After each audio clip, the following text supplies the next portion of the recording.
पुण्यात्माओं इस अमर कथा में अरुचि ना करना है। असंख्य युगों के बाद तुम्हारा बिल्ली के बागों छीका टूटा है, ये इसको छक छक कर खा लो और कल्याण करा लो। के सामने सम्मन और नेकी, ये दोनों मनियार और मनियारी का काम किया करते पति पत्नी से। नेकी पत्नी का नाम था, सम्मन उस भगत का नाम था, और वो परमात्मा के शिष्य थे। उनका एक पुत्र था जिसका नाम शिव था, उसको अपभ्रंश सेऊ कहा करते थे, सेऊ, और सेऊ ही नाम से वो ज्यादा प्रसिद्ध था। वो लड़का छोटा था, 10-12 वर्ष का, और सभी परमात्मा की भक्ति करते थे। सम्मन और नेकी जहां भी जाते थे चूड़ी पहनाते थे, बहनें इकट्ठी हो जाती थी, उनको अपने गुरुदेव की महिमा सुनाया करते थे कि हमारे गुरुदेव जी स्वयं परमात्मा आए हैं, उन्होंने ऐसे ऐसे लीला की है कि, तो ये जिक्र किया करते थे, ऐसे ऐसे कथा सारी सुनाया करते थे। तो वो जितनी बहनें थी वो मजाक करती थी बाद में कि ऐसे तुम्हारे गुरु, इनके गुरु होते तो इनको ऐसा ऐसा दारिद्र है इनके ऊपर, इतने निर्धन है, समय पर कई बार आटा भी नहीं होता, मांग कर ले जाते हैं, तो ये इनको क्यों ना धनी बना देता। तो उनको भी एक आध ने टोक दिया था ऐसे ही कह करके कि यदि ऐसे तुम्हारे गुरु हैं तो तुम्हें धन क्यों नहीं देते। लेकिन वो दृढ़ भगत थे, संसार की बातों पर विश्वास नहीं करते थे। हम मार खाते यहाँ, जैसे एक भक्त मुझे कई कहते हैं कि जी मेरी पत्नी बीमार है, मुझे रोग था वो तो ठीक हो गया, अब मेरी पत्नी नहीं स्वस्थ हो रही है, मैं किसी को समझाता हूँ तो कहते हैं तो अपनी पत्नी को तो ठीक करा ले फिर बात बताना।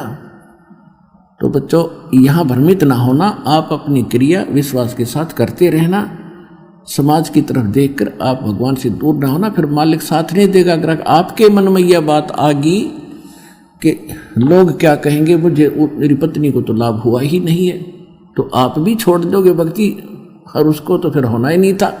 तो उसकी कोई चाकरी में कमी है, उसकी कोई सेवा में, कोई मर्यादा में त्रुटि है, इस कर से जब आपको लाभ हो गया और पत्नी को हो नहीं रहा, क्या भगवान दो हैं, मालिक तो वही है। अब जैसे एक मेन पावर आई है लाइट की, बिजली की, और उसको 2 घरों में कनेक्शन है, एक के सब पंखे चल रहे हैं, दूसरे का नहीं चल रहे, कनेक्शन उसी से है।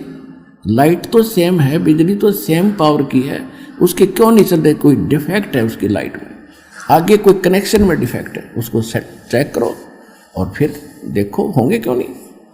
तो इस प्रकार वो दृढ़ थे कि इनको कहने दे, हमने तो भगवान की वाणी पर विश्वास है, कबीरा सब जग निर्धना और धनवंता ना कोई, और धनवंता सो जानिए जिस पर राम नाम धन होए।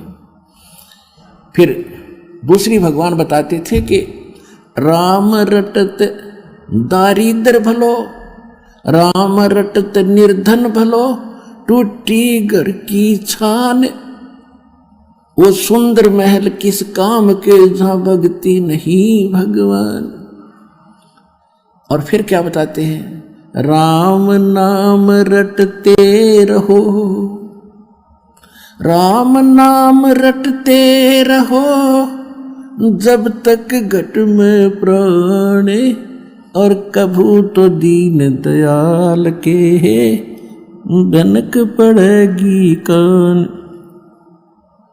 ये फार्मूले बताए परमात्मा ने दल डांटने के लिए इस भक्ति मार्ग पर, सच्ची भक्ति पर। इनको अपना कर, इनको अप्लाई करके तब आगे बढ़ना आप सफल होगे। तो उनको ये था कि कदे तो दीन दयाल के भनक पड़ेगी कान, क्या उससे छुपा है जब हम उसके हो चुके हैं, तो भगवान से क्या छुपा है, क्या उनको पता नहीं हमारी निर्धनता और हमारे दुखों का। लेकिन हमें जो धन मिल गया है वो किसी के पास नहीं है, उनको इतना विश्वास था। वो उन बहनों की बातों पर, परमात्मा के प्रति अविश्वास नहीं आने देते थे। तो इसलिए कहा कि सत न छोड़े सूरमा, और सत छोड़े पतदा, और सत के बांधे लक्ष्मी फिर मिले गया। कि सत न छोड़ना, अपनी मर्यादा पर दृढ़ रहना, विश्वास रखना, देखना खेल दाता के आन देश में।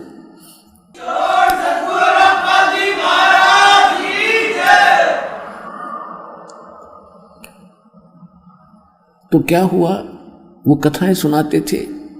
वो लड़का जो सेऊ था वो भी अपने साथी बच्चों में खेलता था, वहाँ भी भगवान की कथाएं सुनाता था कि हमारे गुरुजी ऐसे हैं, हमारे गुरुजी ऐसे। राजा सिकंदर लोधी को ऐसे गड़बड़ थी वो ठीक कर दिया, रामानंद को सिकंदर लोधी ने मार दिया था वो जीवित कर दिया, और बड़े शक्तिवान हैं। तो बच्चे कहते थे तुम्हारे गुरुजी तो राजाओं के पास ही जाते हैं, तुम्हारे घर आए कभी? अब वो बच्चा निरुत्तर हो जाता था, और बच्चों की एक दूसरे का व्यंग सहा नहीं जाता उनसे कि तुम्हारे गुरुजी तो धनवानों के यहाँ जाते हैं, वीर सिंह बघेला राजा उनका शिष्य है, और ऐसे वो तो सेठों के पास जाते हैं, धर्मदास सेठ है उसके वहाँ जाते हैं।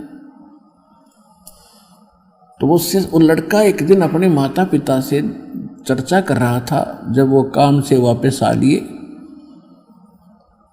शाम को थोड़ा सा आफ्टरनून,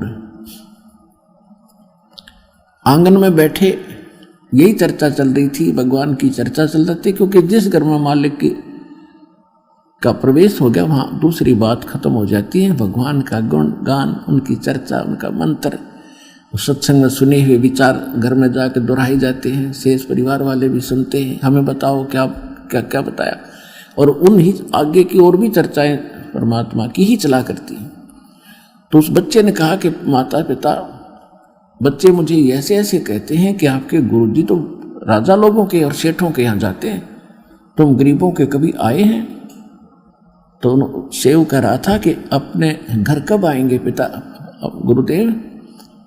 तो नेकी बहुत बुद्धिमान थी, कहने लगी बेटा देखो भगवान अपने से दूर थोड़े ही है, उनके लाखों से बताओ किस किस के घर जाएंगे, उन्होंने ज्ञान दिया, आशीर्वाद दे दिया, हमारे साथ हैं पल पल में, कि वो तो बात ठीक है माता जी, लेकिन बच्चे मुझे मजाक करते हैं कि तुम्हारे गुरु जो राजाओं के यहाँ जाते हैं, तुम्हारे घर आए हैं कभी? एक बार अपने गुरु जी आ जाए तो मैं उनका मुंह बंद कर दूँ।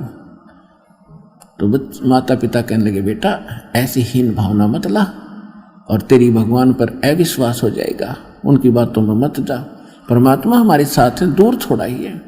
नहीं वो बात तो ठीक है माता जी, एक बार वो आ जाए ना गुरु जी अपने यहाँ तो फिर तो बात ही कुछ और। ऐसा कह के उसकी आंखों में आंसू आ गए कि बच्चे मुझे बहुत व्यंग करते हैं, और ये संभव हो नहीं रहा क्योंकि उनके शिष्य गने हैं, गुरु जी हमारे यहाँ आ नहीं सकते। कहते हैं पहुंचूंगा क्षण एक में जन अपने के काज।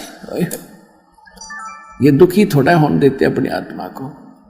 इतने में उधर से परमात्मा ने तैयारी की, एक कमाल नाम का शिष्य था जो परमात्मा ने जीवित किया था मुर्दे से, एक मुर्दा बहता हुआ आ रहा था। शेख तकी नाम का एक सिकंदर लोधी का धार्मिक गुरु था, मुसलमान, वो बहुत ईर्षा करने लग गया था परमात्मा से, जिस कारण से उसने एक कंडीशन रख दी थी कि कोई मुर्दा मेरे सामने जीवित करके कबीर साहब दिखावें तो मैं मानूं कि ये कोई अल्लाह का पैगंबर अवतार है, अन्यथा मैं नहीं मानूंगा और मुसलमान धर्म को भड़का दूंगा, धर्म के लोगों को, और सिकंदर तेरे विरोधी कर दूंगा मैं।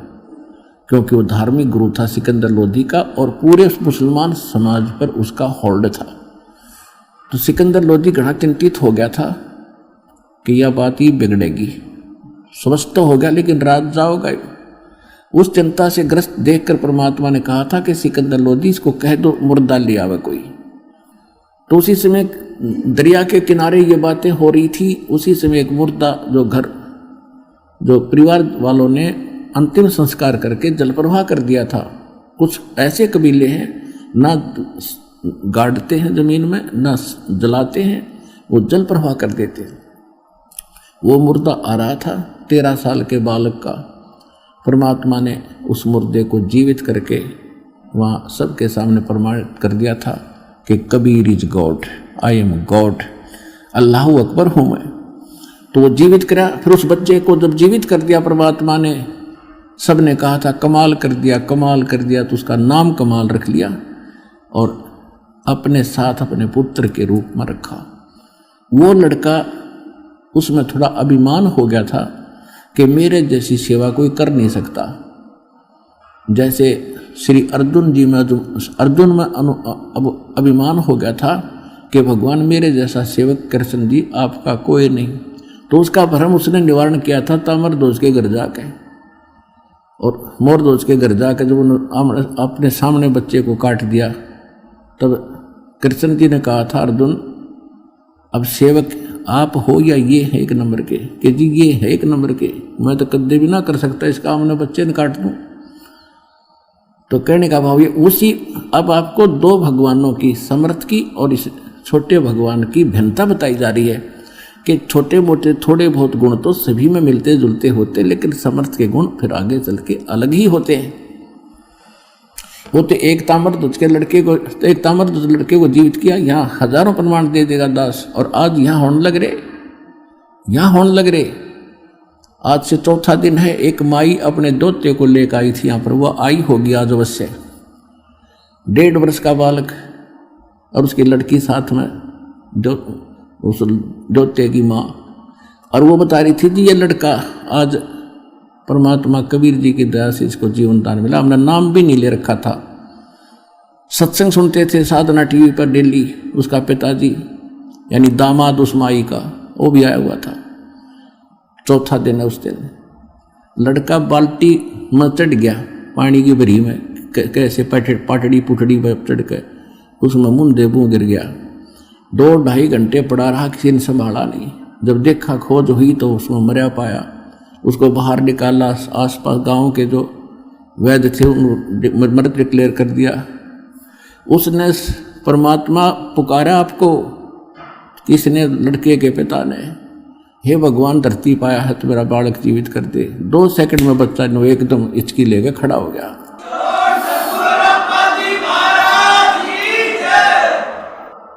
जब तक था नाम भी ना लिया था उसने, ने बोली सारा परिवार आ रहे हर नाम ले लिया आज।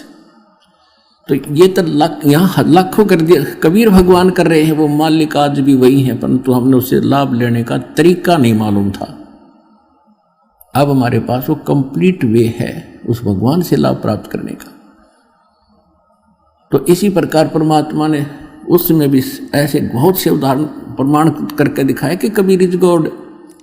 हम एक ताम्रध्वज मोरध्वज के गीत गाएंगे, इस मालिक के असली महत्व को कूड़े में डाल दिया, करकट में डाल रखा था हमने लाल को, और कौड़ियों के गुण गा रहे थे, हम उनको कीमती बता रहे थे। अब कमाल कहने लगा कि महाराज मैं आपके साथ चलूंगा, मेरे बगैर आपकी कौन सेवा करेगा, मेरे जैसा सेवक आपको इस उम्र में कहाँ मिलेगा, आपकी सारी तासीर का मुझे मालूम है, आपको किस चीज़ की आवश्यकता है समय पर देता हूँ, अब चल बेटा तू भी चल। और एक शेख फरीद नाम के वो साथ आए थे। फरीद पहले परमात्मा के वो शिष्य बने थे, पहले वो मुसलमान धर्म से संबंधित थे, मालिक के ज्ञान से वो फिर मालिक के साथ काफ़ी समय संग करते थे। तो तीनों जने कहने लगे परमात्मा कि मैं कुछ शिष्यों के यहाँ चलना है, चलोगे? हाँ जी चलेंगे। वो तीनों जने उधर से वो सेव प्रार्थना कर रहा था, आंखों में आंसू आ गए थे, और उधर से सामने परमात्मा आकर खड़े हो गए। आवाज लगाई बाहर वाले गेट पे, झोपड़ी के बाहर वाले गेट पे, और कहा कि भी सम्मन है घर पे। तो नेकी कहने लगी गुरुजी की आवाज आ रही है। सम्मन कहने लगा गुरुजी कहाँ आएंगे इतनी दूर हमारे पास। ये वैसे चर्चा कर रहे थे ना आपने, वो सत्संग की आवाज आ गई होगी, वो ऐसे बतला रहे थे। फिर दोबारा आवाज लगाई परमात्मा ने कि भाई कोई सम्मन है क्या घर पे? नेकी बोली देख ही सुन जानते हैं, कहाँ आवाज तो बिल्कुल सामने। फिर उधर देखा कि सचमुच ये 3 मूर्ति खड़ी हैं, और तीनों के तीनों नंगे पैरों भागे आए, सामने खड़े होकर ऐसे देख रहे हैं जैसे कोई स्वप्न हो। उन्होंने तो स्वप्न में भी नहीं सोचा था कि भगवान यहां पहुंच जाएंगे। अब तीनों जने ऐसे देख रहे हैं, सतबुद्ध हो गए, जैसे उनको कोई आभास ही नहीं हो हम कहाँ खड़े। तब कमाल ने कहा कि अंदर ले चलो गुरुजी को, क्या यहाँ धूप में खड़े रखोगे? तब उनका सपना सा टूटा प्रणाम किया दंडवत, और जैसा भी फटा पुराना कपड़ा था घर पे वो बिछा के मालिक को आसन दिया। नेकी अंदर चलेगी, सम्मन वहां बैठ गया और परमात्मा के गुणगान चर्चा करने लगे। भगवान आज ही आपको याद कर रहा था आपका बेटा, आज ही आपने आज दर्शन दे दिए, ये तो बुरा हाल था इसका, ऐसे ऐसे सॉरी को था बताते रहे। ऐसे आध पौन घंटे के बाद सम्मन ने कहा महाराज भोजन की सुनाओ, प्रसाद की सुनाओ, मालिक अभी लोगे या डट के लोगे? परमात्मा बोला भी तैयारी करो, पैदल चल कर आए हैं, भूख तो सभी को लगी है, अच्छा जी अभी बनाते हैं। अब वो अपनी पत्नी के पास आया, नेकी के पास, कि नेकी भोजन तैयार करो, गुरुदेव को भूख लगी है। नेकी कहने लगी कि घर में दाना नहीं, अन्न नहीं, आटा नहीं, आज बिल्कुल भी एक रोटी का भी आटा शेष नहीं है। तो सम्मन कहने लगा किसी से उधारा मांग लाओ। नेकी कहने लगी मैं उधारा मांगने गई थी, जहां मुझे आशा थी सबने मना कर दिया है, और मैंने ये कहकर मांगा कि हमारे गुरुजी आए हैं, हमें आटा दे दो उधारा, आपका तुरंत ही दे देंगे कुछ ही दिनों में। तो उन्होंने कहा कि जब तुम्हारे गुरु इतने शक्तिशाली प्रबल हैं, कथा सुनाया करते हो, तो तुमने क्या जरूरत है मांगने की, हमारे पास आटा नहीं है, जाइए। आज वो जानबूझकर बकवाद हमारे साथ कर रहे हैं और इसका बहुत बड़ा हमें दुख हो रहा है और इनको बड़ा हानि हो जाएगी। तो सम्मन ने कहा कि आप अपना ये चीर दे दो, ओढ़ना कपड़ा जो सिर पर ओढ़ती हैं बहनें अलग से, ये अपना चीर दे दो, ये कपड़ा दे दे चुंदड़ी, और इसको मैं गिरवी रखाऊंगा। तो वो कहने लगी मैं ये भी गिरवी रखने गई थी, ये बीच से फटा हुआ है, इसको कोई गिरवी भी नहीं रखता, और चीर मेरे पास है नहीं। इतने निर्धन थे लेकिन दृढ़ भगत थे। अब सम्मन कलेजा पकड़ कर बैठ गया जमीन पर, चक्कर आने को हो गया कि भगवान मुझ नीच को ऐसा दुर्भाग्यशाली जन्मा है, मैं कितना पापी रहा हूँगा पिछले जन्म में, मैंने दान नहीं किया, मैंने कोई पुण्य नहीं किया, जिस कारण से परमात्मा बताते हैं जो दान करता उसी को धन मिलता है। यदि मेरे पास आज धन होता तो मैं खूब दान करता, और आज गुरु जी भूखे जाएंगे मुझ पापी के द्वार से। हे परमात्मा जमीन क्यों ना फट जाती, इसमें चला जाऊं अंदर में, क्या शकल दिखाऊंगा। ऐसे वो विलाप कर रहा था। तो नेकी ने कहा कि ऐसे कुछ नहीं बनेगा, एक काम करो, तुम दोनों पिता पुत्र आज रात्रि में चोरी करके लाओ आटा, और सुबह गुरुदेव को भोजन करा देंगे। तो बोलते ऐसे कि जिस सुबह भोजन कराएंगे, समझ जाएंगे, वो जानी जान है, वो तो महापुरुष है कि कोई आट अडास होगी, वो समझ जाते हैं। तो नेक सम्मन कहने लगे, तभी वो लड़का बोला शेऊ, कहने लगे माताजी गुरुजी तो बताते हैं जो चोरी करते हैं उनका तो सर्वनाश हो जाता है, आप चोरी करने को कह रहे हो। तब उस माँ ने बताया बेटा चोरी करना अपने लिए नहीं महापुरुषों के लिए करेंगे, कि चोरी तो चोरी ही है, चाहे किसी लिए करो। लड़का इतना दृढ़ था ज्ञान में। तब माँ ने बताया बेटा चोरी मैं इसलिए करने को कह रही हूँ कि इस नगरी में हम बसे हैं, हमने यहाँ मजदूरी करके निर्वाह किया है, ये लोग बुरे नहीं हैं लेकिन कोई दुर्भाग्य इनका आगे अड़ गया।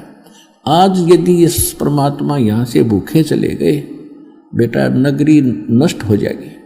फिर एक कथा सुनाई कि ऐसे एक नगर में अभिमानी पैसे वाले लोग बहुत थे, साधु संत आते थे, वो केवल अपने ही किसी इष्ट को पूजा करते थे, उसके अतिरिक्त किसी भी संत को या किसी भिखारी को दान नहीं देते थे, और न कोई आटा दान तो दूर, वो भोजन भी नहीं देते थे, और उनको कहते थे तुम करके खाओ ऐसे। तो उनकी उस नगरी के बाहर थोड़ी सी दूरी पर जंगल में एक सिद्ध पुरुष, उसका एकलौता शिष्य छोटा बालक 15-16 वर्ष का, वो आके रुक गए। सुबह उसने लड़के को भेजा बेटा भिक्षा ला मांग के। तो सारे नगर में वो मांग कर चला गया, किसी ने भिक्षा नहीं दी, ना रोटी दी, पैसा नहीं लाना, आटा लाना या बनी बनाई रोटी लाना। किसी ने नहीं दी, उनको धिक्कार दिया, दरवाजे बंद कर ले, चला जा यहाँ से, करके नहीं खाते, तुम मस्त अंडे फिरते हो, दिन में भिक्षा मांगते हो, रात को चोरी करते हो, दिन में घर देख जाते हो, ऐसे बकवास करने लगे। एक कुमारी थी बाहर, उसका गांव से नगर से बाहर उसी रास्ते पर घर था जिससे उस संत का आना जाना था। तो उस माई ने उसने देखा कि लड़का खाली गया। अब माई को दुख होता है, अपने पुत्र जैसा लगता है कि ये सारी रात का भूखा होगा और आज ये खाली जा रहा है। पता था उसको यहाँ से कुछ मिलना ही नहीं। और विशेषकर कुछ साधु संत ऐसे होते थे जो शूद्र जाति वालों से, निम्न जाति वालों का भिक्षा नहीं मांगते थे उनसे, वो उसी नगरी में भी ऐसे अलग स्थानों से मांगते थे। तो वो इसलिए नहीं बोली कि मैं नहीं दे सकती, साधु संतां का काम है, मेरे से नाराज ना हो जा।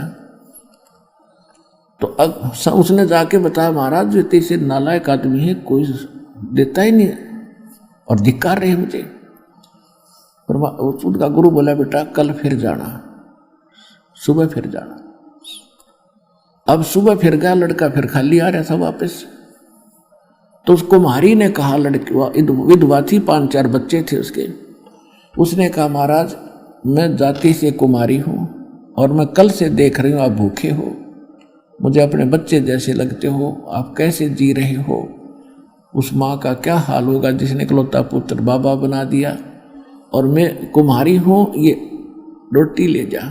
आटा को आटा भी दे दिया, रोटी अलग से दे दी।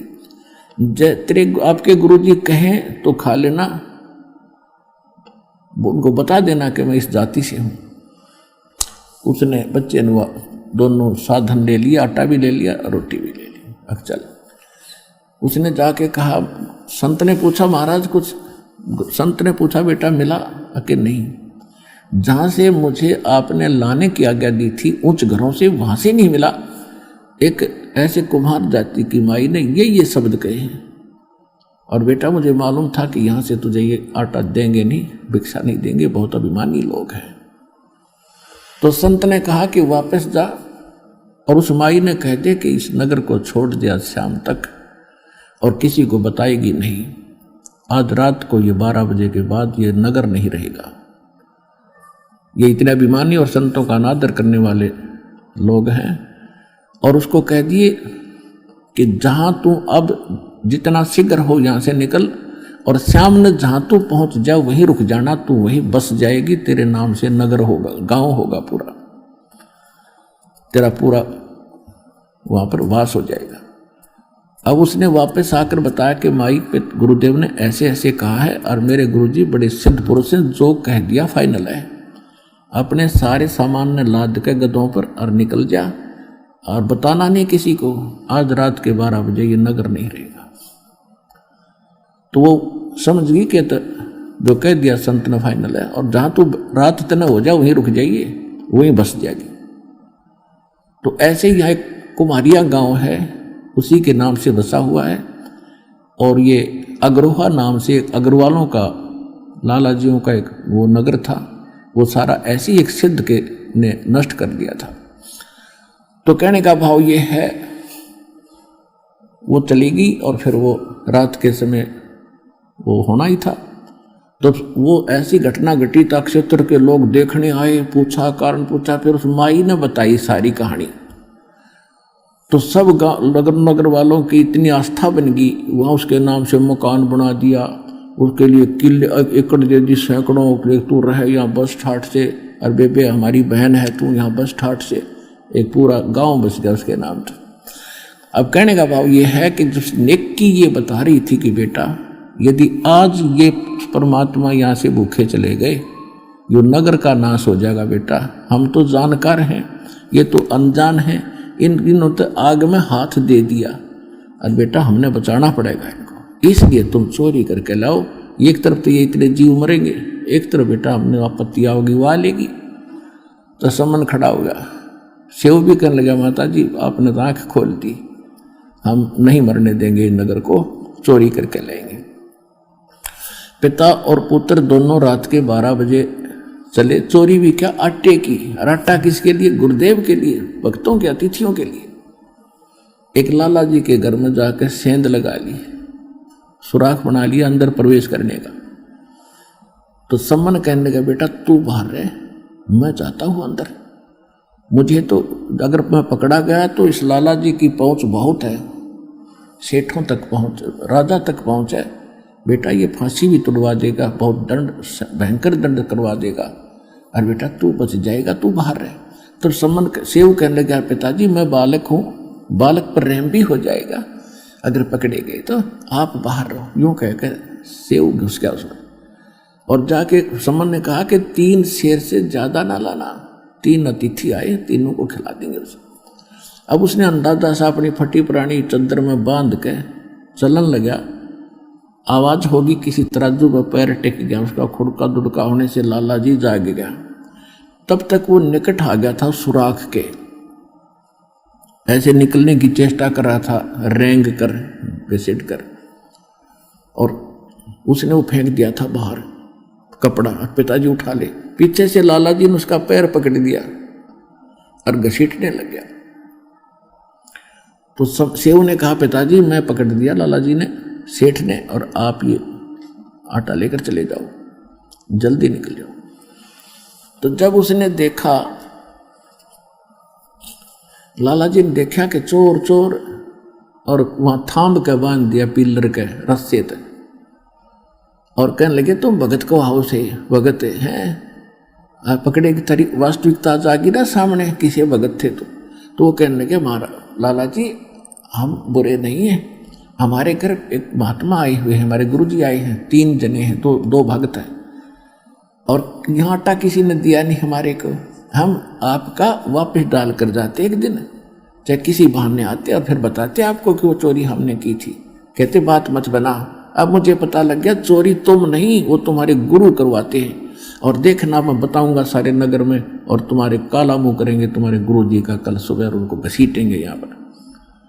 अब वो लड़का डर गया, किया और बात बढ़ गई। उधर से सम्मन लेकर गया आटा। नेकी ने पूछा उसकी पत्नी ने कि पुत्र कहाँ है? वो कहने लगा सेठ ने पकड़ लिया उसको, पकड़ लिया उसको। नेकी बहुत बुद्धिमान थी और भगवान के ऊपर समर्पित थी, और कहा कि गुरु जी की इज्जत का नाश होगा, बच्चे को पहचानेंगे और फिर लोग यहाँ आएंगे और वो कहेंगे कि ये चोरी ये करवाता है, इसके लिए कि इन्होंने, ये अच्छे आदमी थे, ये चोर नहीं है, तो गुरु जी के साथ बदसलूकी होएगी, और ये हम सहन नहीं कर सकते। तू वापस जा और लड़के की गर्दन काट दे और सिर उठा लेना, कोई पहचान ना ले कि किसका बालक है। तो सम्मन लेकर इतनी बड़ी करद, छुरा लंबा, और चला। अब उसको उधर से बच्चे के मन में यही भावना कि मेरा पिताजी आ जा, मेरी गर्दन काट ले जा, और ये लाला जी भयभीत होकर फिर कहीं पटक देगा मुझे। तो ऐसा ही हुआ कि उसने जाके सम्मन ने कहा कि बेटा सेऊ, एक बार 2 बात कर लेते रहते हैं, एक आवश्यक बात है बेटा, कल तो हम मिल नहीं सकेंगे क्योंकि ये राजाओं के राज हैं, तुझे मार देंगे, हमें भी अलग अलग बंद कर देंगे, हम कुछ बातें नहीं कर सकेंगे। एक बार तेरे कान में एक बात बतानी है, आवश्यक है, तो एक बार सिर बाहर निकाल ले। तब उसने कहा कि लाला जी बाहर मेरा पिता खड़ा है और वो कुछ आवश्यक कार्य बता रहा है, मैं मेरे कान में बताओगा, इतना ढीला कर दे कि मैं सिर बाहर निकाल लूँ, बाकी पैर के रस्सा बांधे रखना। तुम पहले तो सेठ ने मना किया कि नहीं तुम भागने भाग जाएगा, कि नहीं भागूंगा कैसे, रस्सा बांधे रख, तो छोड़, ढीला कर दे थोड़ा सा। सेठ ने सोचा ले कर दे ढीला, कौन सा 3 शेर आटा ही तो लेकर गए, और ढीला रस्सा कर दिया, लूज कर दिया और सिर बाहर निकाल लिया। जब सम्मन पे हाथ नहीं उठा, पीछे कर लिया, वह कर दिखाई नहीं, और पिता था, नहीं हिम्मत बनी बेटे की गर्दन काट दूं। लड़के ने कहा कि पिताजी अगर तू मेरा बाप है तो मेरी गर्दन काट ले जा, और कोई विकल्प नहीं आज गुरुदेव की इज्जत बचाने का, और नहीं तो तू नहीं काटेगा तो मेरा बाप नहीं है तू, मैं तेरी संतान नहीं हूं। ये बात जो बेटे के मुख से सुनी तो एकदम करंट सा आया और लड़के की गर्दन काट दी और सिर उठा करके ले गया, वहां जाकर एक अलमारी में रख दिया छुपा के। नेकी कहने लगी तू वापस फिर जा, लाला जी उस लाश को घर नहीं रखेगा, सबको वो डर जाएगा, उसको कहीं घसीट के डाल के आएगा दूर खंडर में। और उसने लाला जी ने इतने में ऐसा ही कर दिया, उसको घसीट कर ले गया रातों रात।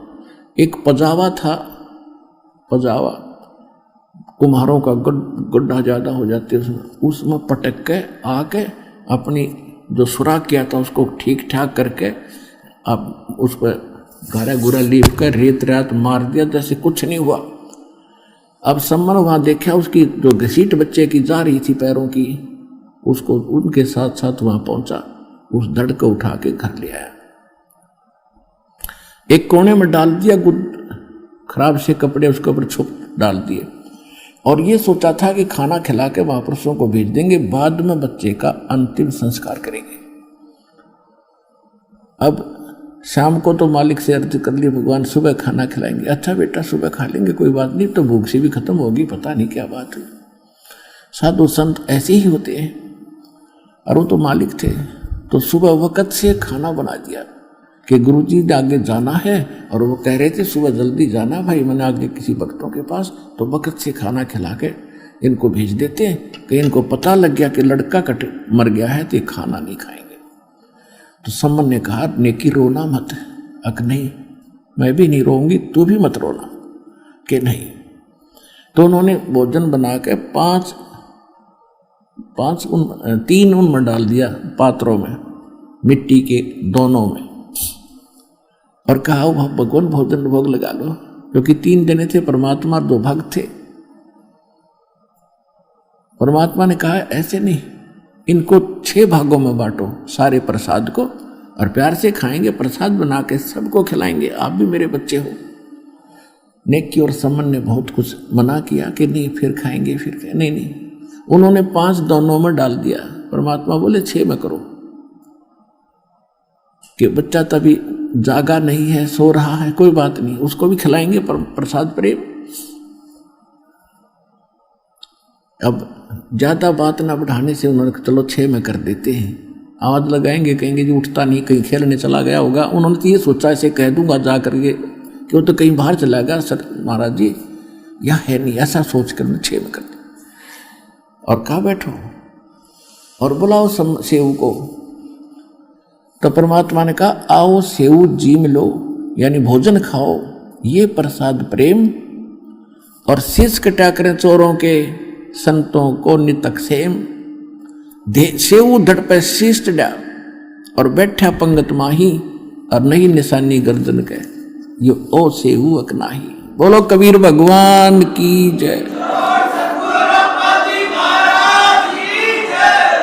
सम्मन एकदम सेव के धड़ पे वो अपने आप ताक से उठ के सिर लग गया और उठकर भागा आया कि आ गया गुरुदेव, आ गया गुरुदेव, और बैठ गया उस पंगत में, यानी उन 5 की 6 की लाइन पूरी होगी पंक्ति। और परमात्मा कहा आओ सेव जीम लो, ये प्रसाद प्रेम, और सिर कटा करें चोरों के बेटा, संतों के नितक सेम।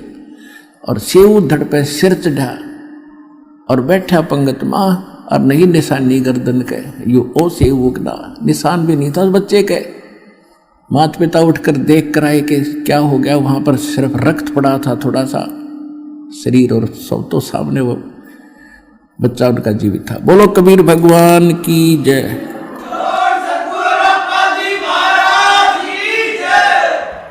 अब उनको विश्वास नहीं हो पा रहा था कि हे भगवान।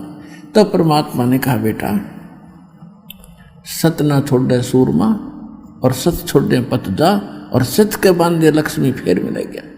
परमात्मा ने आशीर्वाद दे दिया बेटा आज से तू धन धान्य से पूर्ण हो जाएगा, लेकिन इस माया में उलझना मत, इसको दान धर्म में लगाते रहना। अब वो तो ऐसे कहकर चले गए, सतगुरु जो चाहे सो कर दे। कुछ दिनों के बाद शिव उस सम्मन के मन में प्रेरणा हुई कि थोड़ा सा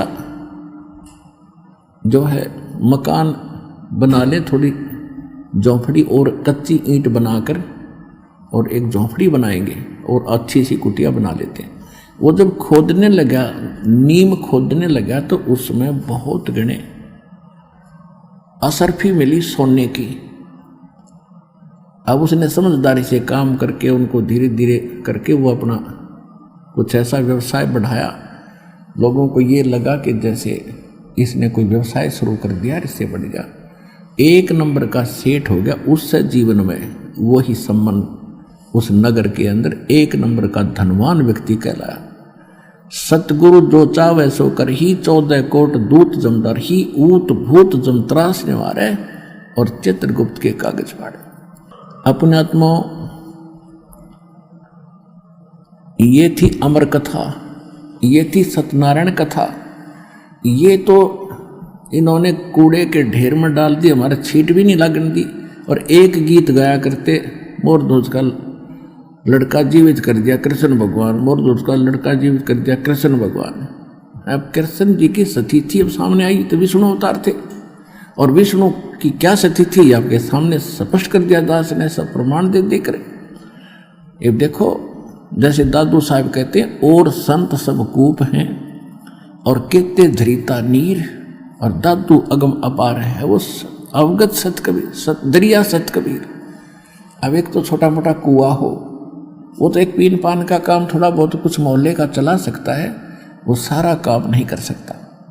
इसी प्रकार कोई झरना जरीता नीर यानी झरना बह रहा हो तो कुछ क्षेत्र में थोड़ी बहुत सिंचाई कर सकता, बाकी क्षेत्र भूखा ही भरेगा।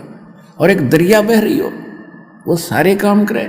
तो ये छोटे मोटे गुण तो साधु संत इन छोटे मोटे भगवानों में सब में होते हैं, लेकिन इतना अंतर समझना, और संत सब कूप हैं कहते झरीता नीर, दादू अगम अपार है वो दरिया सत कबीर। तो ये वो समर्थ है जिसमें सारे ही गुण संपन्न हैं, वो भी काम कर सकता है, और उनसे आगे भी जो सबको सुख दे सकता है वो कबीर भगवान है।